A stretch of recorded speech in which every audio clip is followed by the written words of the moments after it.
لە کوردستان بارودۆخی شنان گەشەی بەرچاوی بەخۆوە بینیوە، بەڵام تا گەیشتن بە ئامانجی یەکسانی تەواوی ژن و پیاو ڕێگەی زۆر ماماوە بیبڕین. ئەمە بەشێکە لە وتەکەی خاتونیان عەبدوڵڵا ئەحمەد سەرۆکی هیوا فاوندیشن. لەگەڵ خاتو شێرڵ هاوڕام کە پێی باشە ژنان تا ئەتوانن هەوڵی پۆستەکانی سەرکردایەتی بدەن و لەوێوە کار بکەن بۆ بەدیهێنانی یەکسانی نێوان ژن و پیاو.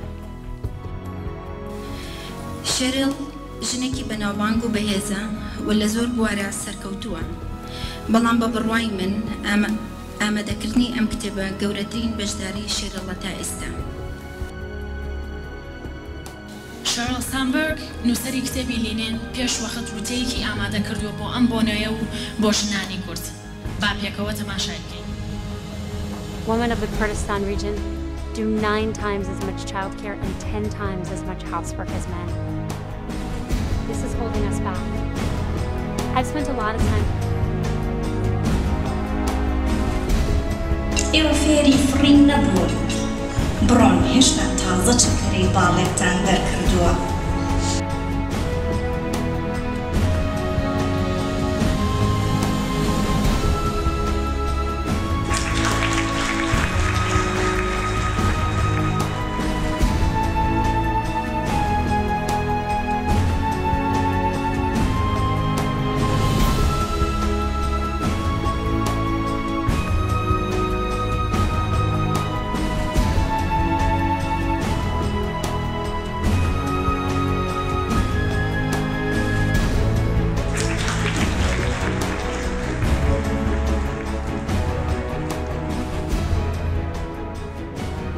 ئیشکردن لە سیاست من بەش بە حاڵی خۆم ڕێگر نابێت لەوەی کە تۆ دایکێکی باشیش بیت، ڕێگر ناگرێت لەوەی کەوا تۆ ژنێکی باشیش بی، خوشکێک و برایەکی باشبی بۆ خوشک و براکانیشت. ڕاستە کەمتر بوارت هەیە لەگەڵ مناڵەکانت بی، من انکاری ناکەم و زۆر جار ئەمەشمان پێ ئەڵێنەوە چۆن دڵت دێ ئەوە مناڵەکانت بەجێبێڵی، چۆن دڵت دێ ئەوە مێردەکەت بەجێبێڵی، چۆن دڵت دێ. مەسەلەکە دڵ نییە، مەسەلەکە ئەوەیە ئێمە بێ ئیسپاتی وجودی خۆمان بکەین. من پێم وایە ئەبێ ئەم تەحەدایانە قبولکەین، ئاسان نییە، وایە قسەیە لەسەرمانەکەوێ هیلاکیە. جا بۆ ئاگاداریتان ژنان دوو ئەوەی پیاو ئیشەکەن کەچنە مەرکەزی قیادەوە، چکە ئەوەیەوێ دوو جا ئیسپاتی وجودی خۆی بکە. ژمارەیەکی بەرچاو دەتوانم بڵێم ئافرەتمان هەن لە پەرلەمان هەمانن، لە حکوومەت هەمانن، وەکو فەرمانبەر هەمانن، لە ناوەندە حزبەکانیش وەکو ڕێکخراوی وەکو تەنسیمی هەمانن. بەڵام کە دێتە سەر بڕیاردان و بەشداری پێکردن بۆ گۆڕینی زۆر پرۆسە، بۆ چارەسەرکردنی زۆر مەسەلە، بۆ چارەسەرکردنی زۆر قەیران، ژنان غایبن.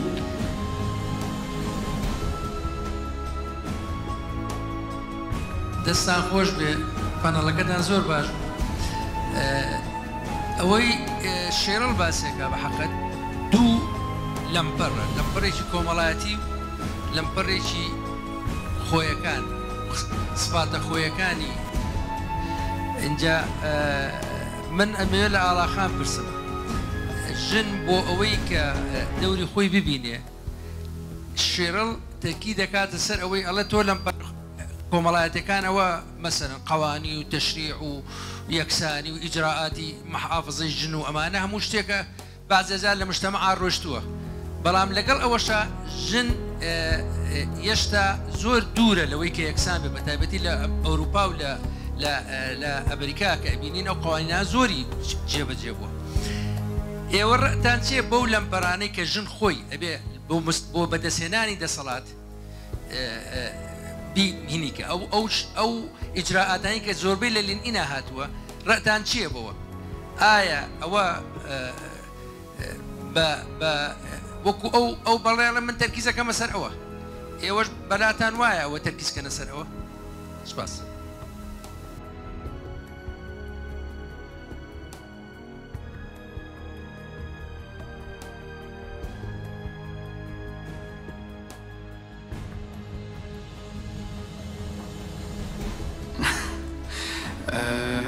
ئافرەتان هەنگاوی باشیان ناوە لە کوردستانە، هەروەک شەرڵ باسی کرد لە سەدا 48 دەرچوانی خوێندنی باڵا لە کوردستان ئافرەتانن، واتە کێشەی خوێندن بەو شێ نەماوە کە ئافرەتان ئیستا نەتوانن بچنە خوێندنگاکان. بەڵام بەهۆی نەبوونی ژنان لە بواری یاخود کەمی بوونی ژنان لە بواری سەرگردایەتی و بەڕێوەبردن هێشتا ڕۆڵی کاریگەری خۆیانیان نەبینیوە. ئەم دیاردەیە بەس دیاردەیەک نییە لە کوردستانە هەبێت، ئەمە دیاردەیەکە لە هەموو جیهانە هەیە.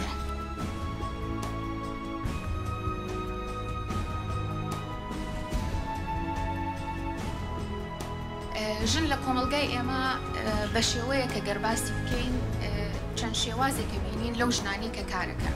هەندێک ژن هەیە فعلەن زۆر بەتوانایە لێ هاتووە خۆی ئەچێتە پێشەوانێ، وەکو ئاڵاخان باسی کرد دەرفەتی هەیە لە بەردەما ئەزانێت چۆن بچێتە بەردەم ئەو دەرفەتە و ئیشی بۆ بکە. هەندێک ژنمان هەیە بەداخەوە زۆر لێ هاتوون، توانایەکی زۆریان هەیە بەڵام نازانن خۆیان ئەو توانایان هەیە و هیچ دەرفەتێکیشیان لە بەردەمانیە کەسیشیان نییە پاڵپشتیان بێ بۆی بچنە پێشەوانێ.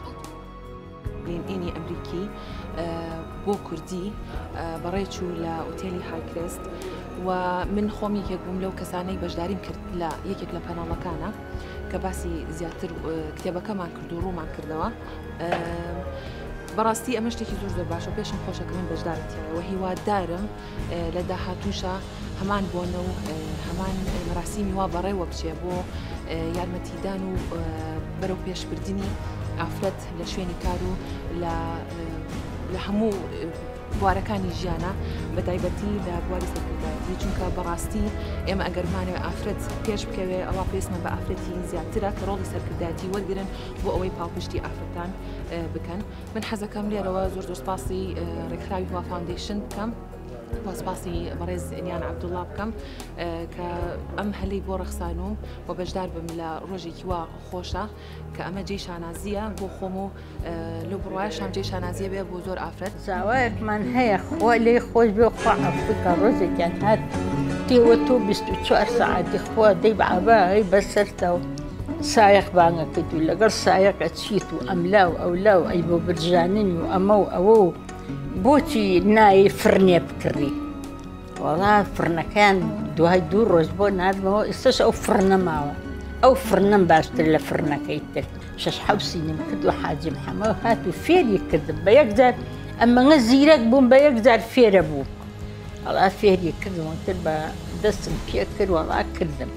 جاری وا بوو فەردەونیوێ هەویر مەشێلا تەشتی گەورەمان هەبوو.